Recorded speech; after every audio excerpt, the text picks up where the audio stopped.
Electronic voting machine ചോർത്തിയെന്ന ആരോപണം കഴിഞ്ഞ ദിവസങ്ങളിൽ മഹാരാഷ്ട്രയിൽ നിന്നും ഉയരുന്നുണ്ട്. മൊബൈൽ ഫോൺ പോളിംഗ് സ്റ്റേഷനുള്ളിലേക്ക് കടത്തിവിട്ട വിഷയത്തിലാണ് അത്തരത്തിലുള്ള ചില സംശയങ്ങൾ ഉയർന്നത്. BJPക്കെതിരെയാണ് ഇപ്പോൾ വിരൽ ചൂണ്ടുന്നത്.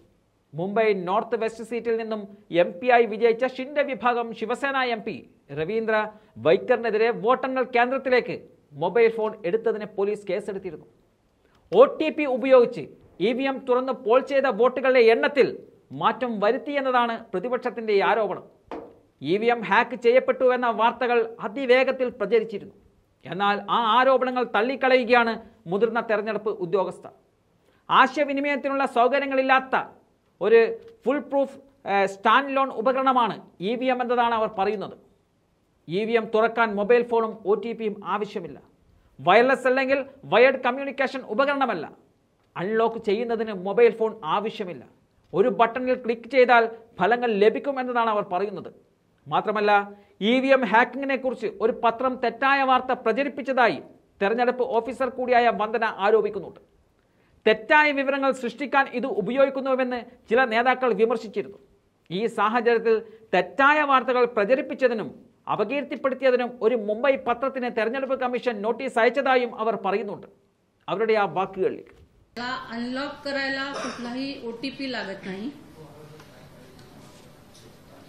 आणि त्याला जे आहे there is no OTP on mobile phone that for unlocking EVM as it is a non-programmable device and it has no wireless or wired communication capability. It is complete lie being spread by this newspaper. त्याच्यामुळे जे आहे की advance technical features आहेत त्याच्यात digital system आहे. There is no communication device on the EVM जे आहे ते आपण रिझल्ट सेक्शन प्रेस करतो त्याचा आणि रिझल्ट बटन हे काउंटिंग मतदानाच्या दिवशी पोलिंग एजंटच्या समोर आपण तो रिझल्ट सेक्शन सील करतो आणि काउंटिंगच्या दिवशी काउंटिंग एजंटच्या समोर आपण ते रिझल्ट बटन प्रेस करून रिझल्ट घेतो आणि तेथेच तो रिझल्ट घेतला जातो. आणि पोलिंग डेला पण सील करताना आपल्याकडे पोलिंग एजंटच्या सह्या असतात आणि काउंटिंग डेला पण काउंटिंग एजंटच्या सह्या असतात. त्याच्यामुळे ही टेक्निकली फुल प्रूफ सिस्टीम आहे.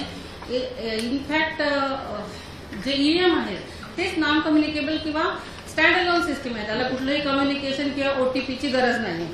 हेच आम्हाला स्पष्ट करायचं होतं. त्याच्यासाठीच आपल्याला सगळ्यांना हे स्पष्टीकरण देण्यासाठी आपण बोलवलं. ही अत्यंत चुकीची बातमी त्या वर्तमानपत्राने दिलेली आहे. आम्ही त्या वर्तमानपत्राला आज नोटीसही इश्यू केलेली आहे. सेक्शन 499 आणि 505 जे डिफॅमेशन आणि जे मिड डे वर्तमानपत्र आहे त्यांच्या एडिटरला आम्ही आज नोटीस इश्यू केलेली आहे. चुकीच्या बातम्या कुठल्याही तथ्य न असलेल्या आणि कुठल्याही त्याच्याबद्दल तपासणी करूनही न करता बातम्या दिल्याबद्दल त्यांना आम्ही नोटीस इश्यू केली आहे. 499 ऑफ IPC.